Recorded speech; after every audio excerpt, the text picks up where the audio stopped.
Parles-tu français? Hablas español? Parli italiano? If you've used Babbel, you would.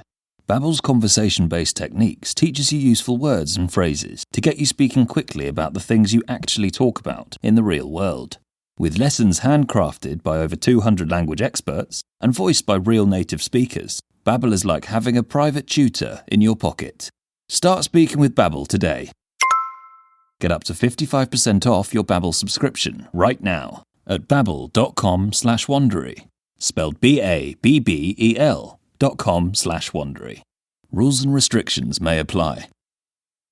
Little Miss Recap contains adult language. Little Miss Recap is intended for entertainment purposes only.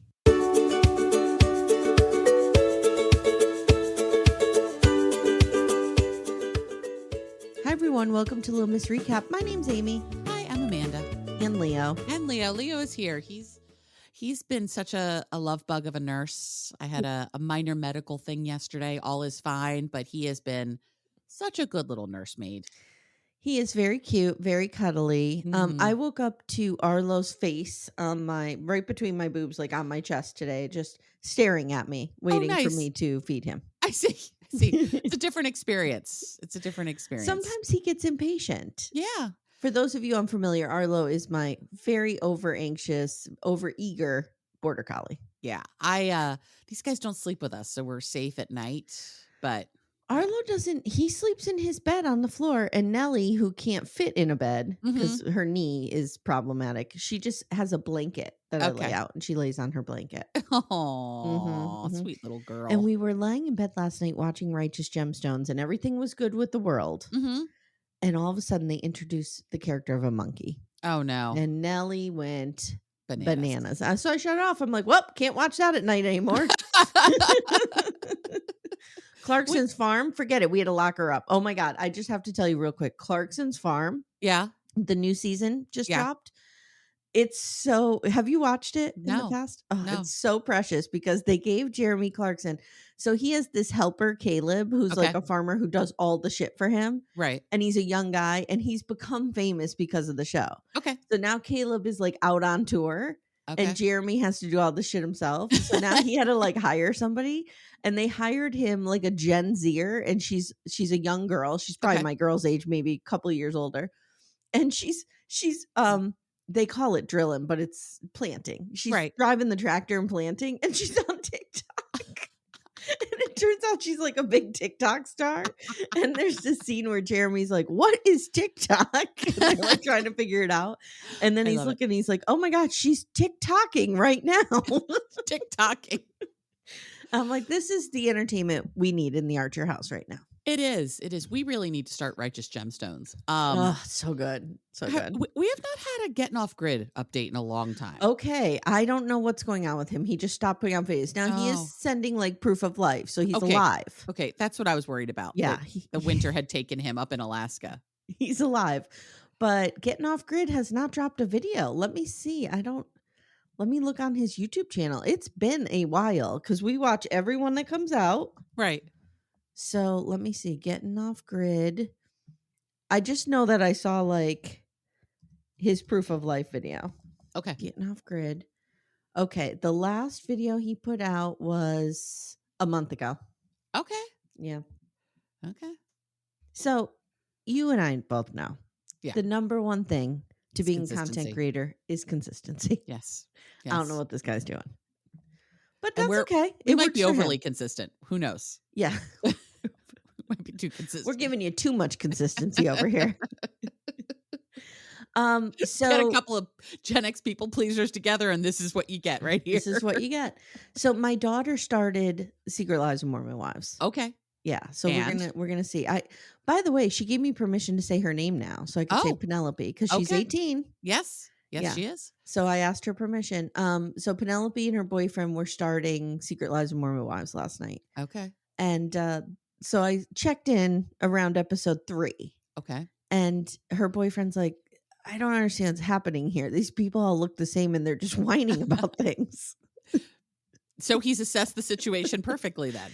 And I was like, just hang in there. It gets so good. I was Right. selling it like I've Sure. been doing to everybody that I've come across. Yeah. And so we'll see. I'll check in with her today. She's at school for finals, but we'll see how she feels when she gets home. Okay. I thought yesterday was her last day. It's just finals now. Oh, okay. Yeah. Last day of classes. Yeah. So they go in and take a final or two and come home. Yeah, we're I already got the "Can you put money on my card for food" text, so I they're see. out now. So all is well. Mm-hmm, All is well with the world. Mm-hmm. All right, are you ready to jump in? Let's go. Okay. Secret Lives of Mormon Wives, Season 2, Episode 4, Mhm. The Book of Taboos. Yes. Okay. Layla, Amanda, is so grateful for Cameron. I'm like, this guy? He seems nice. Let's just address the elephant in the room, shall we? They don't They're match. very mismatched. Yeah. She is super hot and he's not. Yes. I'm he's not a saying normal looking human being. Yeah, I'm not saying he's ugly. He is just a normal looking man. Yes. She's super hot. Yes. It's a mismatch. It is a bit of a mismatch. This is true. So Cam's dad is a bishop, so he's real steeped in the church. And I wrote, does he have a deviated septum? Because he's doing that talk. And I see you. I also have a deviated septum. Right. So You're a deviated septum warrior over like there. Ace. Like Ace, yes. Living your hard life over there. Layla says, I have yet to experience an orgasm, even though our sex life is good. And she says she has so much shame in her life around sexuality that it was beaten into her by the church. Oh, I hate this so much for these women. I know. And this is what they're all stuck in. Yeah. She worries his family might not welcome her with open arms. And he tells her that if his family asks if they're banging, he's going to tell them the truth. He's not going to lie.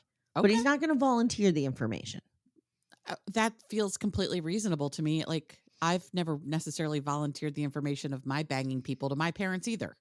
Oh, that should be an episode. You call your mom on air and tell her that you just got done banging Todd. And Todd and I have decided to consummate our relationship. So, Mom, then he did this, and then this, and then I did this, and I did that. My mother would drop dead. My mother would die. She would. That would be the way to just send her right over the edge. Because don't forget, my mother she has so much Graham in her, so she would drop dead. Yeah, my mother is of the belief, and we actually had this conversation once. She said, "I hope you have the happiest, healthiest, most wonderful sex life possible, and I hope I never hear about it." Oh my God, my mother would never even say that word because that would acknowledge that it's happening. I understand. That's as far as my mother would go, hoping for the best and never wanting to hear a word about it. I'm shocked my mother's not like, which stork delivered your twins? Brutus the stork. Oh God. All right. So now we're going to brunch hard. Should we brunch? Is brunching something we should do hard? I feel like brunch is a soft experience. I'm going to say something. I want to go to Salt Lake City. Let's go. I mean, when we're both gainfully employed and have money, we should probably do that. We should wait for that time. But yeah, we should absolutely go someday because I want to check out all these places. Salt Lake it's a beautiful city. It's looks real pretty. Like it has a Disneyland feel to it where nothing feels real. It does feel a little contrived. Yeah, it feels like a planned community. Yes, planned by the Mormons. I remember when Mormonism is about perfection. I remember when I went to Disney the first time when it was 1989. So I was no, it was 1987. So I was 10. Okay. And my mom and dad took us, and we of course could not stay at Disney. We had to stay at a Motel 5 down the road. And couldn't even afford the Motel 6. You were at the Motel 5. At one point, they took us to Celebration. Okay. Which was just in the planning stages, which was the town that they were building. Yeah. And then when I went back, when my grandmother took us, not Graham, other grandmother. Yes. Took us to Disney for some reason, we don't know, for Christmas one year when I was 17 and Jenny was 21. And Jenny and my parents could sit in the bar and drink all night, and I had to stay in the room with my grandmother. Wow. Okay. Not bitter at all. No. And we went to Celebration again. And it was fully formed at this point, and I was so obsessed with this idea of this planned community. It's what I refer to as an Insta-town. Yeah, and they had their own universe. And I remember my dad being really into it. And I don't think it's gone well. I'm not sure. I would have to look it up. But I don't know. Well, Florida BDFs, let us know. Let us know. What is the current status on Celebration Florida? I mean, around here we have all of these shopping centers / planned communities, like Mhm. where there's nothing and all of a sudden there's 6 apartment complexes Yeah. and a Walmart and an Athleta and a Sephora and like, all the Mhm. things, all Mhm. like the higher end stores. Yeah. And I refer to those as insta-towns. Like there was nothing and now there's a little town center there. Oh, okay. And it's Okay. there's a lot of them around here. All right. Well, Yeah. we need to go check out this one. Okay. The whole city. So the girl, well, actually, no, the city that they would have made around the Olympics was Park City, right? Yeah, I mean, but Park City. Well, the Olympic Cauldron is actually at the University of Utah, which is in Salt Lake City. They were the Salt Lake Games. All of the skiing stuff happened up in Park City. Okay, but they pretty much go in and make a town when the Olympics are coming. Well, they there, build right? a lot of shit. Yeah. I mean, Park City existed prior to the Olympics, Right. but they Okay. really build up shit because they need to house all of these people and do all of this stuff And look good on and national look good. television. Yeah. And to other countries. Okay. And when in reality, it sounds like the Olympic villages are like party hardy 24/7 I bet. sex fest. I mean, it's all Wow. these incredibly hot athletic people That's true. from all over the world. They're banging like crazy. That's true. So the people here are Michaela, Macy, and Taylor. And Taylor says she checked up on Dakota after the party because she's worried about his sobriety. So there we Mhm. go. We Yep. get a mention. She tells the camera, with recovering addicts, you never know. So Yes. when somebody uses the word addict, it feels different than alcoholic. It does to me too, but I don't know if it necessarily makes a I don't difference. know if she's conflating the two. I don't Yeah. know. So she says, but my heart is closed, but you can see like I do feel strongly about him. Michaela says the fact that Chase was pointing so aggressively in your face and Mhm. Dakota didn't even see this as a problem is not good. Is a problem. Mm-hmm. Mhm. And Macy and Michaela say, you two need to be done. Done, done, done, done, done. Dunzo and And the bunzo. like your interaction should only be around the baby. Mhm. And Taylor's like, I'm done. I'm done with him. Sure, girl. And Macy goes, so if he went on a date, you'd be fine with it. And her face was like, Nope, not that. I'm not that done. And then Macy goes, so you're still together. Okay. I like Macy. She just cuts straight to the point. I like her a lot. Macy tells the camera, they're so toxic, and I understand why they're trying to be together, but they can't be. Mhm. Taylor cries now and says she needs to work on herself. And she says something about PTSD and trauma. Mhm. Is she referring to the swinging scandal and stuff? think Or is so. she talking about some kind of sexual trauma in her past? No, I think it's all the swinging stuff. Okay. I mean, she was horrifically vilified. okay. She thought she was going to Gotcha. lose her career, her friends, her family, everything. Okay. So she tells the camera, I have some. Oh, that's what my daughter did say. She goes, I knew about the swinging scandal when it happened. Okay. So 'Cause of the that was TikTok. interesting. Yeah. Because the tick and the talk. If it happens on the tick and the talk, my daughters know. I understand. So she tells the camera, I have some really deep issues about my self worth. Mhm. My father not wanting me and my guilt over the swinging scandal just make me feel like trash. Yep. And Michaela tells the camera, Dakota has been deceitful and he's been gaslighting her for 2 years. This is toxic and they need to be done. Agreed. 100% agreed. Now there's a bug in Macy's hair and I've never felt more sane because she loses her mind. She loses her mind, and it's a ladybug, which is exactly what I would do over a ladybug. Yeah. Yep. So, excuse me. Now Macy says a few months ago, she got a confession on Sinner Sunday that says, I slept with Demi's husband last summer while she was away. Yikes. Ugh. So one of them, I forget who, says, but Demi's never away from Bret. Mm-hmm. But then Michaela says, or Macy says, actually, we did do a girls' trip in June. Right. And she was with us. Yeah. And so now they talk about Jen and Zach and how Jen is like, we're 100% fine. Everything's good. Everything's great over here. He's allowing me to be myself. And they're all like, what? Allowing. God, I hate this whole situation so much. How many kids do they have? Jen and Zach, currently 2. This is the 3rd. Okay. Because you saw that thing going around on Facebook. Yeah, that Where she he pulled her said- IUD. Yeah. He says she pulled her IUD. And that's how she got pregnant with her kid. Uh-huh. Mm-hmm. Right. Sorry, Amanda, dude. don't you love women's bodies, how we can impregnate ourselves? It's amazing. It's amazing. amazing. And then how it's only our responsibility Yes. once it happens. Of course. Of Yes. course. Now we switch to Jen, and she says finding out she's pregnant is stressful. She's not telling anyone. And now the narrative is, I don't know if you caught this. The narrative has morphed to Zach has left med school so I could be part of Mom Talk. Mm-hmm. No, that's not what happened. That is absolutely not what happened. You left him. You were staying in Utah. He went to med school. He decided to leave med school to come back and beg for your forgiveness. Yes. He did not leave med school so that you could be part of Mom Talk. So let's change that narrative. Mm-hmm. Oh, see what he's doing? Yes. This motherfucker. He is so manipulative and he just plants these seeds. Yep. He has a couple of goals here. Number one, completely isolate Jen. So make Jen feel like her friends aren't trustworthy and they aren't her friends. And I'm going to argue Jesse and Demi are not, but I'm going to say Michaela and Macy could be. Taylor as well. So we're going to make the friends the enemy so you have nobody but me. I'm the only person you can trust. Second of all, I'm also going to make you believe that everything you have is because I have decided you can have this. So you are completely dependent upon me to have everything that you have.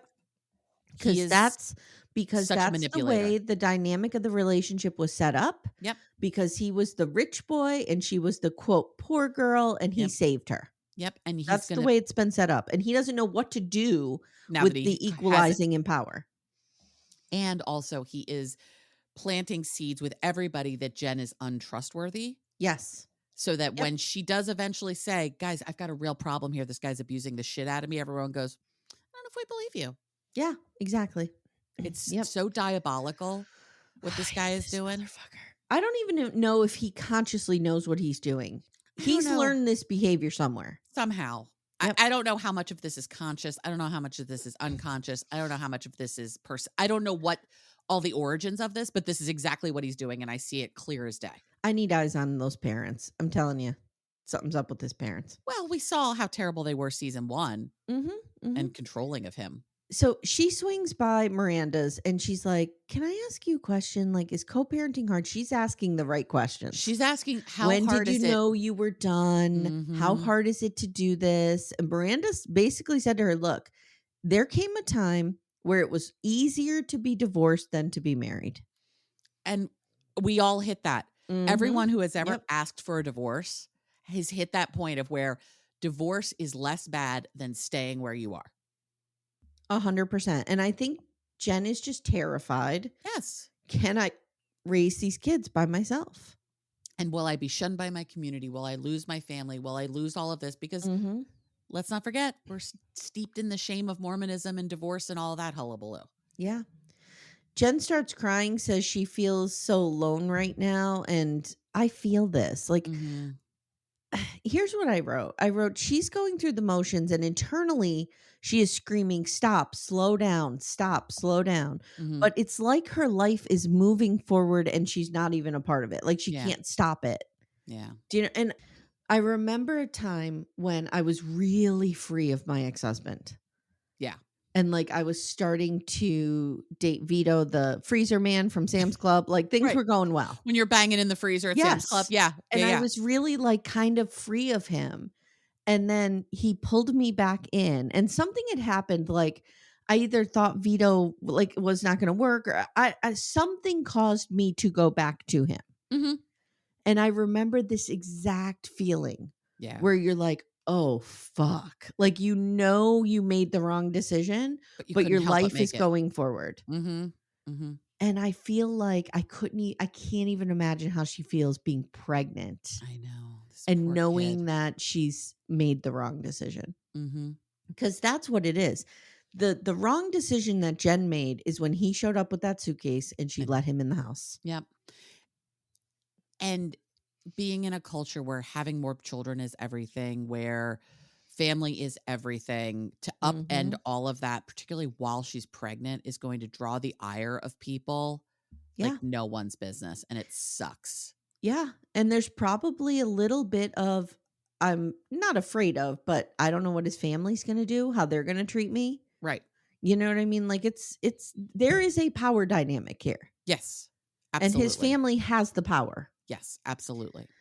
Okay. So Miranda says, I think she should go, but if she's not ready, we should support her. Yes. And Miranda has the exact right thing here. Miranda, I feel like, is the only one who's really, well, Miranda, and eventually you'll see Whitney also. Yeah. are the only ones who are really taking Jen or really seeing what's happening with Jen Yeah. and trying to help in some way. I really like Miranda. I like Miranda too. She's Okay. fine. Oh, by the way, should we have a moment to talk about how we were fawning over what a good husband Jace was? And then someone said, Oh. he was 21 and she was 16. Ugh. We didn't know that part. I don't know if we didn't know it or we just weren't putting it together. Yeah. But wow. No. Yeah, it's not great. No, It's that not is great. not. That is not good at That's all. not good. If he was That's not good. 18 and she was 16, maybe. But Maybe 21 and 16. he was a grown man and she was getting her driver's license. Yeah, I know. I No. know. He could buy booze and she was getting her license. Yeah. Like, No. not good. So Seemed to be okay there in that one scene, but Sure. overall, we got a problem. yeah. Little Miss Recap will return in a moment. For ad-free episodes, visit littlemissrecap.com/support.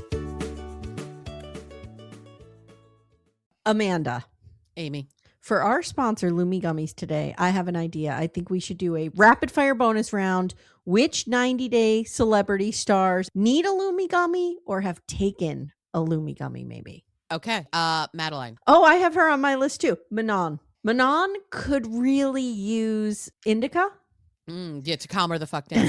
Calm down a little bit. I think Jenny could use a sativa to maybe up the energy a little bit because there's none there. Funny you mentioned Jenny. I have Sumit's aunt can use one to definitely chill out a little bit. She definitely could use one. This is a wild card. Florian could use one. I don't know what variety. Yeah, but maybe I feel he like needs a hybrid. I feel like Florian on a gummy would be good. Yeah. I also have Dylan's mom from Dylan and Patia. Yeah. And I have Luke's dad of Oh. Luke and Madeline. Yeah. Mhm. Yes. Yeah. And we can use Lumi gummies as well. Yes. Yes. All the time. Consistent, mellow, and super delicious, Lumi gummies are specifically designed to make you feel good, not stoned. Whether you're looking for an end-of-the-day de-stressor, a midday mood boost, or help getting the best sleep ever, Lumi gummies has a strain that's right for you. So, Amanda, our flavor that we like a lot in this home is the sour strawberry cookie hybrid. Ooh, is it particularly sour? It's not super sour because I don't like sour things. Yeah, I don't either. But I just find that it's the perfect blend of up and down. It's right in the middle. Nice. But you feel good. I really like it. I'm a hybrid girly myself, and I'm going to go with the watermelon sorbet because I do enjoy watermelon, and it's just a nice, cool, chill evening of watching TV. You know what I need to do? I need to take one before Sister Wives comes out. Before I meet my arch nemesis in the ring. Yes. I think it would help you a great deal. I think it would help Cody Brown a great deal. Oh, absolutely. Absolutely. Yeah. Guys, Lumi gummies are available nationwide. Go to lumigummies.com. That's LUMI gummies.com. Use code Little Miss Recap for 30% off your order. That is Lumi Gummies, LUMI gummies.com. Code Little Miss Recap. Lumis.com. Code Little Miss Recap. It's 30%. And the link is in the show notes if you guys need it. So Jen tells Miranda that mom talk is hurting her marriage. And Jen tells the camera, bringing another human into this is hard. And I'm lost. I'm in the midst of spiritual warfare. And I don't know if I want to be in my marriage anymore. And now I was really moved by this next scene. She cries to Miranda and she says, I feel distant from God. Yeah. So this is somebody whose faith is extremely important to her. And she feels the lack of that presence in her life. And she's like, God is so quiet right now. Why? Right. I thought that was so interesting. Even though I can't personally relate to that. Exactly. It was really interesting. Exactly. I can't personally relate to that either because I've never had that experience. But I also can have deep empathy because I can see how devastating that experience would be for somebody for whom their relationship with God is the central relationship in their life. And then to feel like at the most challenging time in my life, the scariest, most difficult time, that voice is gone. Yeah. It's terrifying. This poor kid is in so much trouble and she has no idea how to get out of it. Let's go to bro golfing, shall we? Sure. Let's go to the never-ending saga of Zach trying to, manipulate people. So Bret, Jordan, and Zach are going golfing at Zach's invitation. He says, I kind of wanted to confront them about their role in the Chippendales debacle. Again, Demi and Jesse did Jen dirty here. Yes, they absolutely did. And Zach is right to be pissed off that it felt, what's the word I'm looking for? It was disrespectful of the situation that had occurred. Yes. It was not disrespectful of their marriage. No. And if the situation, which is the fight in Vegas, if that did not happen, this would not have been disrespectful of anything. No, it would have been stupid, but it not would have been dumb. But because that fight happened and they are literally poking the bear, not good. Not good at all. So he's like, so you got, here's how we know that Zach has a betting problem. Okay. Because he's like, oh, hey guys, you want to do some betting on this? And both of them went, ooh. And he's like, I'm just kidding. Right. So he has a gambling problem. Yeah. It'd be like if my ex-husband, who is a recovering alcoholic and has been sober for 10 plus years, was like, hey, you want to go grab a beer after this? Yeah. Yeah. Today, that would be funny because he's been sober for 10 years and I know he'd be lying. But like a year into his sobriety, I would have been like, and Jordan goes, too soon, man. So clearly this has been talked about. Clearly this is a thing. Yeah. Zach is like, I wanted to talk to you guys about the Halloween party. And then he tells the camera, Jesse and Demi have chosen not to respect our relationship. I'm hoping their husbands will. Ugh. Fuck off. Fuck off, dude. Zach says, man to man, if you guys supported me, you should have let me know this was happening. It was super insensitive. Listen, I'm really traditional. And then they get into this whole thing where he's like, so Jordan pipes up and he goes, listen, because Zach is like, you guys were assaulting somebody over touching your girl, but then you went and touched my girl. Right. And Jordan's like, those two things are not the same at all. This guy, supposedly, I don't believe it, but this guy threatened Demi and like put hands on her. Right. So I was defending her. That is not what happened with Jen. No, this was like a joke dance. Jen was not violated. Now, there's the question of, did she consent to this? We see footage. We see footage of her consenting to it. Now we've all been in the position where we've consented to something and then in the midst of it gone, I did not mean to. And they did not touch her. They did not touch her. No. So Zach says, if you want to be petty, I can be petty. I'm doing this in a respectful way. Chase touched Demi without consent in a disrespectful way, and you guys did the same to Jen. And they're like, no, we didn't. No. And Jordan says, Jen knew this was going to happen. She chose not to tell you. And we get footage of her saying, oh, that sounds great. Jordan says, okay, maybe I should have told you, but I didn't know that you didn't know. Right. I didn't know that you didn't know that he didn't know that she didn't know. We all didn't know. So Zach says, if it comes out that she didn't tell me, that's going to suck. You know, she has sworn on our children's lives that she didn't know.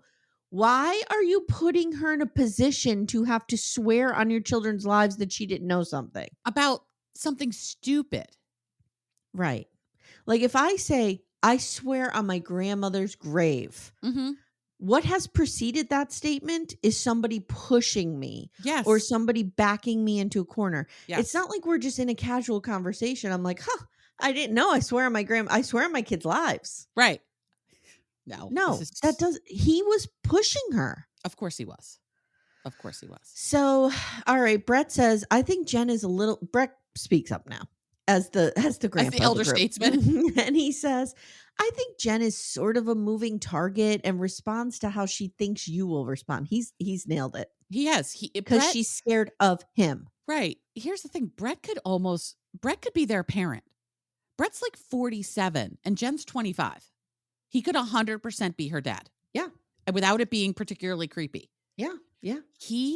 I think he sees what a piece of shit Zach is. I do too. And is like trying to at least give him some decent guidance, but he can't tell him what to do because he knows as soon as he tries to tell Zach what to do, Zach's out. I agree. I'm not a fan, but I was here because I felt like he was trying to help Jen. So they bury their beef on the 9th hole or whatever. Sure. Okay. So now we go to Taylor's house. Dakota did end up coming to therapy. So we get flashbacks of them in therapy.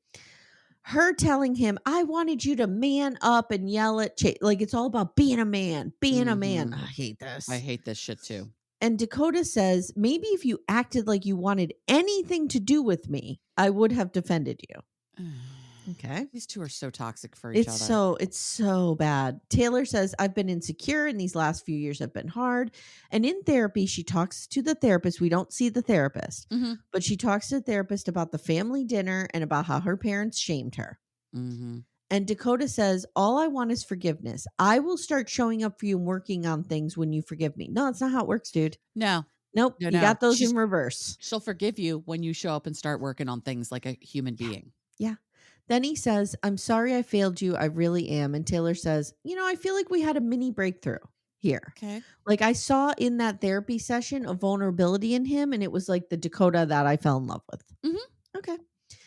Taylor says, one thing I have always done well is to have people's backs. And I'm sorry that you felt that I didn't have yours. Or Dakota says that to Taylor. Yeah. I'm sorry. Okay, let's go to this Demi's Remove the Taboo party, shall we? Okay. Why is everyone in lingerie, Amanda? Explain it to me like I'm 5. Because we're trying to be salacious. I mean, I'm like, are they going to an orgy? Olivia Plath had a very similar party. Yeah, but they weren't And they weren't in lingerie. No. They did have a vulva puppet, but they didn't have vulva cupcakes. No. Although I would have eaten the shit out of those. Good, yeah. They looked good. The icing, it looked like good icing. Of course it did. I wouldn't have cared what the design was. Expense spared here. No, I would have eaten the shit out. I really would like a cupcake right now. Can I get a cupcake today? Me too. But like a really good one from like a bakery with good icing. That's what I need to go. I need to go down to Bakery on Clay and get me a little cupcake. Maybe I'll go into town and go to Marianne's and get me a cupcake. There you go. Life has been hard lately. I think I need a cupcake. I'm in. Okay. That or a crumble cookie. I need one of the two. So how is your crumble cookie budget coming? It's okay. I've been good. I haven't been going. Okay. Good. Yeah, because my girls aren't into it anymore. So that kind of sucks for me. Yeah. And my mother-in-law made homemade brownies and they kept me going for like 2 weeks. Because I'm in this wonderful loop with my mother-in-law where we're cooking each other food and making each other desserts and sending them back and forth. Perfect. Yeah, it works. I like that. Yep. So Layla has never had an orgasm with a partner. This reminds me of Dying for Sex. It does. And they bring in Erica, a certified sex expert. And Demi says sex. Okay, here we go with the grammar. You ready? Yeah. Sex is an under-talked about subject in our church.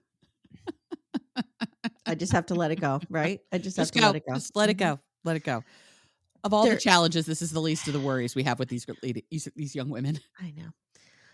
Layla appreciates this sex party. And also we did get a correction that she was only married once. Yes. I don't know where I came up with that, but I really believed she'd been married twice. I don't know. I don't know. Have any? I don't know where I hallucinated Maybe that. you mixed her up with somebody. Brett's been married twice. Maybe you mixed her up with Brett. Maybe. I don't know. I don't know where I hallucinated that, but I really believed that to be true. So I was wrong. So Michaela ordered an ass cake. Macy believes it's a mold of her ass. Okay. Miranda shows up and the producers are like, do you ever think you'd be at a sex party with Taylor again? Miranda's like, too soon. Meanwhile, the dads are all together doing dad talk. And did you notice no Zach? No Zach. Zach. Now the women are gossiping about Jen and Zach. And Demi says, I told Jen about this and she loved it and thought it was a great idea about the Chippendales Halloween dance. Now Jen shows up and she tells the camera she feels really lost. She's having an identity and a faith crisis. This poor kid. We get some explainers around the sex toys. We learn that Taylor likes fantasy play. Miranda likes dirty talk. Michaela loves massage and smell, like when her teenage boyfriend smelled like a full-on adult. I don't know why I wrote this. Oh, because he was an adult when she was a teenager. He smelled like a pack of Marlboros. He smelled like a bottle of booze because he was old enough to buy it.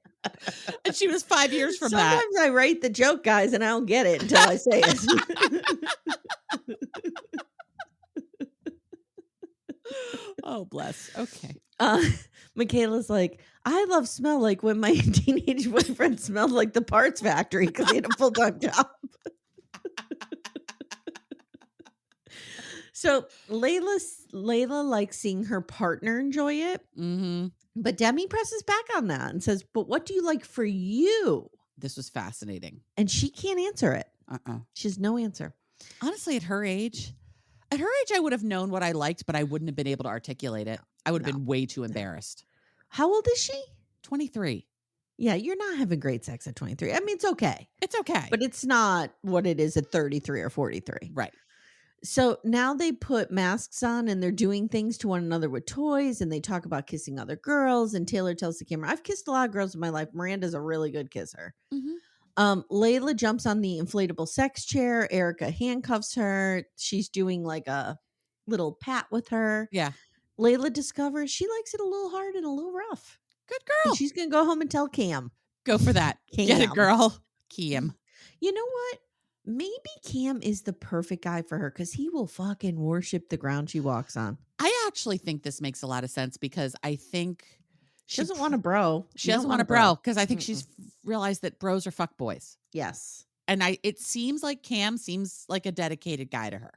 They do have a bit of a bleep, but they seem to come back from it. Yep. And he seems to be all in, and he seems to be a nice guy. Okay. Someone's going to, of course, post on Patreon in about 3 minutes after this post. They're like, let me tell you all of the transgressions of Cam, and I'll be wrong. And that's 5, 4, 3, 2, 1, go. Okay, there we are. Thanks, guys. So let's go to the group dinner.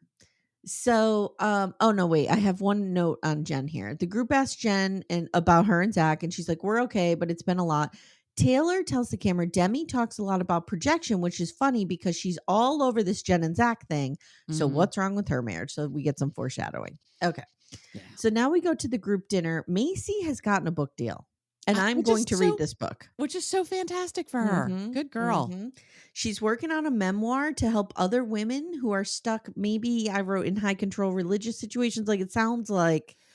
So do you want me to spoil just a little bit for you? Yeah. Okay. So Macy got pregnant when she was 16, 17. No, maybe a little bit older than that. Maybe in college, but younger than anticipated, unmarried. Okay. And her boyfriend died in a car accident. Oh, okay. I believe she was even still pregnant when he died. Ugh. Okay. And so when all of this starts going down, she's pregnant, all that, her father hands her this journal and says, write all this down. Which was amazing. Yeah, good for him. That's an incredibly thoughtful thing to give to your child to help them process everything that's happening. Yeah. We also saw another show that shall remain nameless this week where people were real heavy-handed on telling this person to write down their story and write their own book. Yes, real heavy-handed. Real heavy-handed. And particularly someone who's didn't ever appear to be a writer. No. It seems though that this was organic. This did not appear to be contrived to keep the story moving at all. No. So the girls are all so excited for her, except for Demi, who kind of says nothing. Demi can't have joy for anybody if she doesn't have more than them. And Jen tells the camera, Demi hides her insecurities, but she's insecure. Very insecure. And she also announces that she is, and we need Robin on this, hosting a celebrity pickleball tournament in Arizona. Robin. When is this? Was Robin there? Did she go? I don't know, but Robin. Not Robin Brown. No. Good Robin. Good Robin. Backdoor friend, moderator Robin. We need some details on this. Do you know anything about this? Does your husband know anything about this? Yes, we need to know. She wants the girls to join her girls trip. Now, is Zach okay with pickleball, or is he upset that the word pickle and ball would be near Jen? Because you know what people mean when they say pickle. I know. Now Macy asked them to write down all their secrets, and I'm like, this is not a good idea. This at secret all. thing never goes well. So here are the secrets. Let's see if we can guess who they belong to. Okay. Number 1, I'm trying to get pregnant. Jessie, maybe? Macy. Macy or Michaela. Okay. Number 2, I once had a man suck on my toes. That could be anyone. That's not interesting. Yeah. I've had sex in 5 school parking lots. Taylor. Maybe. The first time I swallowed, I puked. Who cares? That could be anybody. Yeah. I like fucking in pools and hot tubs. Whatever. Here's the one. I think Jen is fake. I think Demi wrote that. I think Demi wrote that too. Demi or Jessie, but I think it's Demi because Demi is the lead shit stirrer. Okay. Next time on, Jen cries in a parking lot that maybe she is fake. Oh, God. Taylor and Dakota still having sex? Maybe. Michaela and Whitney have a fight. And Demi doubles down on hating Jen, and Jen brings up Italy. Yes. Dun, dun, dun. So there we go. There we have it. It's not good for Jen. I'm real worried about this kid. Do you want to do a Handmaid's Corner? Sure. Let's do a Handmaid's Tale corner. Okay, so this is your warning, guys. Spoiler alert. We're going to discuss the series/season finale of Handmaid's Tale. If you have not watched yet, now is your time to turn it off. Take care, everyone. Have a great day. Bye. We love you. Bye. Okay, here we go. Here we go. Mark a little timestamp. Okay. What'd you think? Meh. I was meh. I listened to Handmaid's Tale podcast. Okay, I haven't listened yet. They've convinced me that I should like it more than I had. Like, so when you're thinking about what should the ending have looked like? Yeah. I don't know what the answer is there. Would I have, if they had given Hannah back to June, they had this big reunification, would that have felt fake? Yeah, it would have. I feel like they had two options going into the finale, and they took one. Okay. Option one was to continue the fight story. What are our next moves? And we start seeing some of that battle. Yeah. Yeah. Or we have an epilogue. Yeah. And they chose the epilogue. Yeah, I do think we saw some of the fighting, though. A little bit, but like episode 9 was so exciting and so like, yeah. I almost think episode 9 should have been the finale. I almost think it should have been too, with maybe like 10 more minutes and call it good. Yep. But there were parts of it that I really liked. Like Emily coming back was amazing. June burning her handmaid's cloak and walking down the bridge with the lights coming on one by one. That was great. This show is so visually stunning. Yeah, as we were watching it, Todd was just like, this, just the visuals, the set design, everything about it is so beautiful. And June walking around in that green coat the entire episode. Yes. I thought was really good. I thought Emily coming back was great. Obviously, Janine getting Charlotte back was wonderful. Was that contrived? It felt less contrived than Hannah coming back would have been, because Janine has flirted with Naomi in ways that June hasn't with the Mackenzies. But Naomi was so intense on keeping that child. I know. I think Why something suddenly? in Lawrence. I think something about. I think she real. I don't know. It just came to me. Okay. I feel like we needed a scene where Naomi and Janine spoke.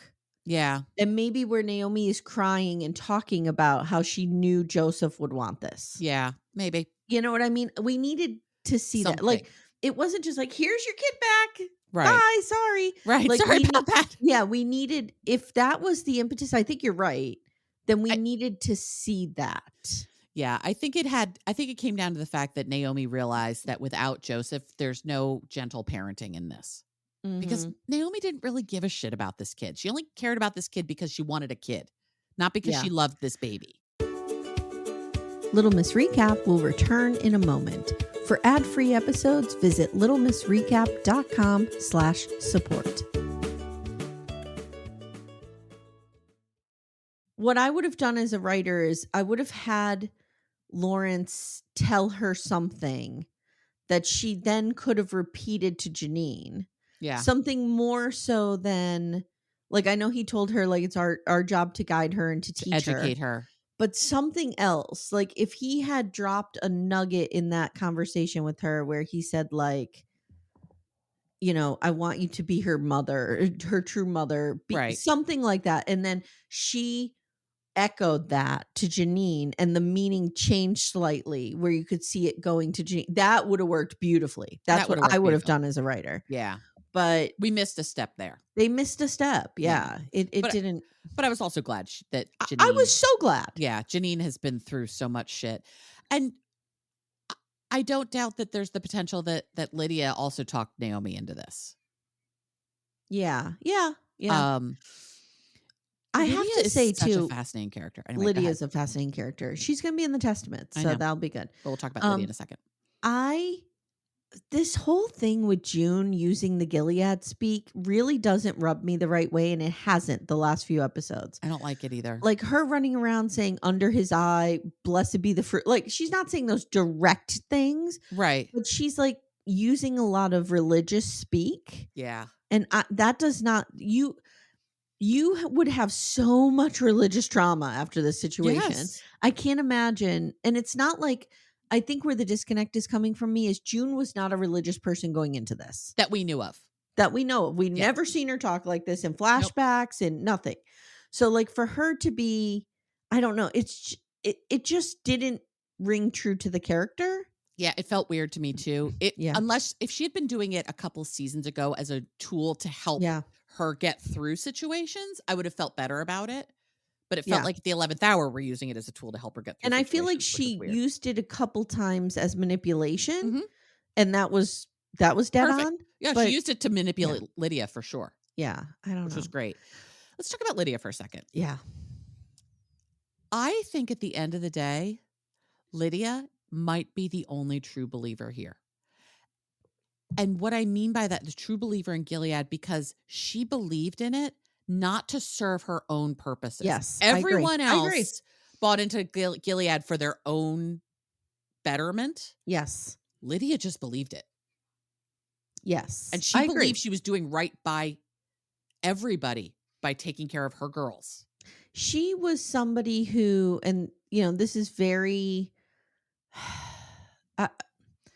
she was somebody who thought she was doing right for her girls Yeah. and couldn't see the bigger picture Mm-mm. that keeping them safe in an oppressive environment isn't really, they shouldn't be in the oppressive environment. And she The couldn't oppressive see environment. that. She No. couldn't see that. No, she didn't Yeah, see I a problem agree. with the She's big system. fascinating. Yeah, I look forward to the testaments because Ann Dowd is a powerhouse Yeah. in everything she does. So Yeah. this will be really great. And it's interesting just to see how when she and June had their last moment, how tiny she looked. Yes. Yes. They have made her look smaller and smaller Yes. and smaller. And I think Ann Dowd is a small woman, I think. Mhm, But mhm. they have somehow they have made her just look tinier and tinier and tinier She's incredible. as this has gone on. She's incredible. It's fantastic. So let me ask you about, another misstep I thought was with June and Luke. I was just going to say, let's talk about June and Luke. Because last episode we had them almost break up, right? Mhm. And Was then that two decide no. episodes ago? 2 episodes And ago, but he's yeah. like basically like, I can't quit you. And she's like, I can't quit you. And they like love each other. Mhm. And now it's like, you go do your thing. I'm gonna do mine. I'll see you. We'll meet up when Peace we get out. Hannah. It felt weird to me. It felt weird to me I too. think that so here's the thing about it. I liked it Mhm. if we didn't have that previous scene. Agreed. Because I do think I would like to see June, they said, we are not the same people. Mm-mm. No. And they I aren't. do believe that. And I think I would have liked to have seen June kind of not need a man in her life and just be like, I'm going to go save my daughter. Mhm. But we had that previous scene. Yeah, that's what messed it up because I Mhm. think if we'd had the long build up to Luke in particular realizing this is not the woman he knew anymore Yeah. and she's never going to be again. And Yeah. that doesn't mean she's bad and he's good. These two have just gone through so much that they Mhm. aren't the same people, but they still love each other, but they're not a couple anymore. Right. Right. And I think they'll always love each other as parents. And I think Yes. if they were able to get Hannah back, they will Yes. parent her to get I feel like these two are a team. They're just not romantically involved anymore. What do you think of June's going back in? I don't know. I'm kind of tired of it. So here's where I'm landing. So there's been a lot of criticism on the internet, on the interwebs, On their about interwebs. Yeah. her essentially abandoning one daughter for another. Mhm. And I want to say something about that. Holly, the daughter Holly, Mhm. is not in danger. No. Hannah is. Yes. Daughter So Holly she's- is with grandmother Holly, and June Right. knows that is a safe place for her. The two things are not the same. They aren't. If Samantha was, with Timmy and Right. Penelope was in Gilead, I'd be going to You're Gilead going to Gilead. to get Yeah. Penelope. Yes. Exactly. Absolutely. So like It's not the same. I feel like those two things are not the same and people are conflating them. But at the like- same time, this poor little girl. I agree. And Yeah. and I understand what they're saying. Like she's not going to raise this one now, or she Mhm. risks not raising this one, Mhm. but at least somebody loving is raising Yes. Holly. Yes. At least she's leaving her not in a refugee camp Right. to toddle around like a baby. Like she's safe with her mother. I worry about her mother's age, but we'll Mhm. figure that part out. But she's Mhm. safe with her mother. The reunion with her, one of the things that Mm. touched me the most, honestly, was in the reunion when Holly and Holly show up. The At Hollies. the Hollies, Mhm. the people's Holly. At one point, Luke puts his hand on Holly's grandmother Holly's face, and it was just there was something about that was I so agree. tender to me I agree. Yeah. because they didn't always have the best relationship, Yes, I know. and so to Because see she didn't them like the whole idea that June was the other woman. right, And yeah. Yep. right, and to see that all come together, and they're like, it doesn't fucking matter. Mm-hmm. We are reunited. We are a family. Yeah. We are okay. It just. Yeah. What did you think of the bar scene with Landslide? Well, first of all, I love that song. I love that song too. It's the song I danced with my father at my wedding. Okay. I love that song. I do Love too. me some Fleetwood Mac. You guys know this. I thought it was good. It felt misplaced, but I enjoyed it. Yeah. Like it was the whole episode to me felt weird. It did. Because when that ended, I was like, this beginning half should be at the end. Mm-hmm. Like it felt like June thinking about what her life would have been like had Gilead never happened, and a musical montage and all that. It should have been the end. Yeah. Why was it in the middle?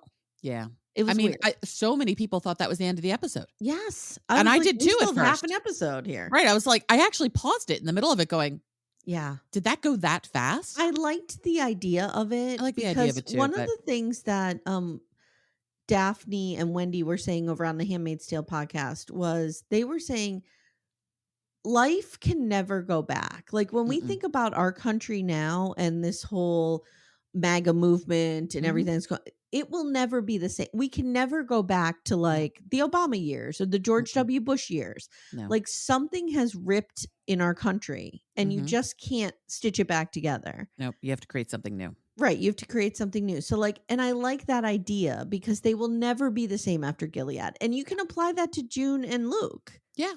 Like they're just not going to be the same. No, they're not. And so it was interesting to think about that. Mm-hmm. But I don't know. The episode was weird to me. There were felt parts like- I liked about it and parts I didn't. I felt like they just cobbled a bunch of stuff together. Which is so different than everything episode else. 9. Right. Which was perfect. Mm-hmm. Okay. Serena and June. Your girl, Serena Joy. Yeah. I hate her. I hate her too, but God, Yvonne, I always say her name wrong, is so good. I think that the writing of Serena Joy has been so good that you actually find yourself hoping that June forgives her. Like I found myself saying, come on, June, just forgive her. Just give her it. And it's like, no, she's a monster. So like, I was very happy when June held her boundary and said, you should be sorry for what you did to me.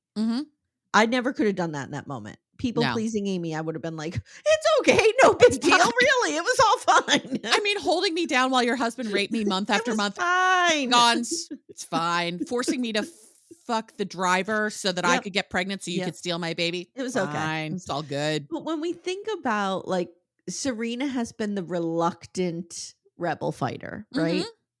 And remember I said, like, I think it had to come down to her sacrificing something. And she did. She sacrificed her power, her comfort.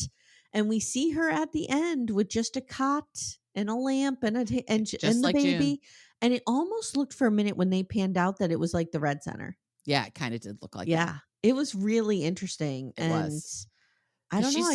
She's now a person without anything. Yes. No country wants her. Yep. Nobody wants her. Yep. Except maybe Mark Tuello, but I hope he doesn't want her. Mark Tuello. And that he's a commander. That was so great. He's like, I know. actually, it's commander, but I that's an unfortunate title for me right now. I don't know. And it was fun. Like I also independently, like I liked a lot of these characters' independent journeys, but they didn't make sense together. Yeah. Like I love that Luke has like gun fever now. And he's all like, I'm doing this. Like I got need a to taste blow for all war. these people up. Yeah. He's thirsty for blood. Yes, good. Go. And so, I like that for him, because when you think about Luke, you think about those years in Canada when he was just kind of living and kind of pretending that everything was okay, because he was like rendered useless. He There had was no other nothing choice. he could do. Mm-mm. So he was trying to just go through the motions and live life. And Right. now he's got a little bit of power and he's got a little bit of a voice to do something. And Yeah. I like that for him. And he can finally fight for Hannah too. And he never Yes. felt like he could, which I think is really good. They recast the kid of Hannah, right? Yeah. Yeah, 'Cause she was real cute. She was real cute. Because some of that was clearly flashbacks from the beginning. Because here's the thing we're not talking about. Elizabeth Moss was pregnant during part of this season, had a baby. Like, she just looks different than she did in season 1. Yes. So some of the flashbacks with the baby, you could tell were filmed now versus were actually filmed before, which fine. You know, bodies change. It's all good. But you can just tell the difference between the two. The little girl's super cute. I know a lot of people are like, I don't understand why she was back in the room and why would she say her name is Alfred after all this? I'm like, dude, we've It's the the first line of the book. Yeah, exactly. This is now how we get to writing the book. Okay, that's another thing I want to say. So that would imagine a world where the write your story never happened. Right. And she just goes, you still have the action the same. She goes to the house, she sits there on the windowsill, and you have the voiceover of her saying that. Of the first that line. would have worked. That would have worked fine. You didn't need this. Write your story down. You could be a best-selling author. Stop. Stop. It'd be one thing if Alfred / June Osborne was an Amy Archer who had been a writer her whole life, and everyone's like, you have to go like write Carrie this down. Bradshaw. Like she's a writer. Right. Yes. You have to go write this down. But this girl is like, I don't know what she did. She worked for the Globe before, but she wasn't a writer. No, I don't think so. Yeah. If she was, they didn't keep that seed going enough. They didn't make it part of her identity. Yeah. But my whole thing is subtlety, writers. Come on. Like, just have her do the scene the same way. It would have worked. We would have gotten it. Yeah, it would have been. Because somebody wrote the book and it's in the voice of June. So we know she wrote the book. She clearly wrote the book. Yeah. When they were saying that, I was like, stop right now. Stop beating her over the head because we're going to get there anyway. So let's just stop. But I'll enjoy the Testaments. I would consider covering that depending on when it comes out, if we have the space. We'll see where we are. Because I love The Handmaid's Tale. I do too. And I look forward to the Testaments. I look forward to seeing where we go with this. Yeah, me too. All right. That's been Handmaid's Corner. Yeah. It didn't warrant a whole episode. We thought it might. No, we thought it it been like episode 9, it would have, but no. Yeah. All right, guys. That has been your slow-mo for the day, which we're calling Secret Lives of Mormon Wives. Right. And I have a few announcements. Okay. So after meeting with my network, Acast yesterday, whatever. Yeah. I have been told that true crime shows are not easy to sell. Right. So I think I'm going to be really building out a Patreon over on Murder She Watched versus ads trying to rely on ads. So I am in the process now. The Patreon is live, but I'm not like officially launching it or announcing it. So nobody has to sign up for it yet. I'm just telling you what I'm doing. I'm taking all the true crime stuff from Little Miss Recap and I'm putting it over there. Also, it'll be in both places. Got it. So when you sign up for that Patreon, which might be July, who knows? All that back stuff, all those murder docs that we did on Little Miss Recap will be there waiting for you in an archive. Cool. So I'm in the process of doing that, which is laborious. Yes, but good. Yeah, because I have to cut the beginnings off things, and it's a whole thing. So I'm working on that. I have a couple interesting episodes coming up over there. I'm going to do the Tylenol murders with Kimberly from A Date with Dateline. I'm so excited. Very excited. And then right here on Little Miss Recap, Amanda and I are going to talk about the Sherry Papini documentary because we covered it here. It's going to be here. I might put it both places, but it will definitely be here. We hear you. We hear all of your posts. Yes, I've got 95 DMs about this. I know. Same. Yeah, but it was fascinating. I watched like 3 episodes of it last night. I'm like, ooh, she's a loon. Do I believe her? Yeah. So we'll see. We'll see what happens. Okay. Anything else that we had to announce? Nope, I don't think so. Okay. All right. Real Talk will be coming at you today, tomorrow. What day is this? Today is Thursday. I suspect we'll drop this slow-mo today. We're going to drop this slow-mo today. So tomorrow will be Real you Talk. Get Real Talk, yeah. Yes. And guys, we are recording with Chris DeRosa for next week's Real Housewives. And we're very excited. I'm very excited. Yeah. All right, guys. Thank you so much, and we'll see you next time. Take care, everyone. Bye. Bye. Thank you so much for listening to Little Miss Recap. If you'd like to support the show, the best way you can do that is to join our Twin Flame universe, which is our Patreon, Supercast, and Apple subscription feeds. The links for those are in the show notes. You get ad-free episodes and a ton of bonus content. You can also subscribe to the feed so you don't miss an episode, share the show with a friend, and leave a 5-star review. To contact the show, please email me directly at amy@littlemissrecap.com or join our Facebook group Backdoor Friends. Thank you so much for listening, and we'll see you next time.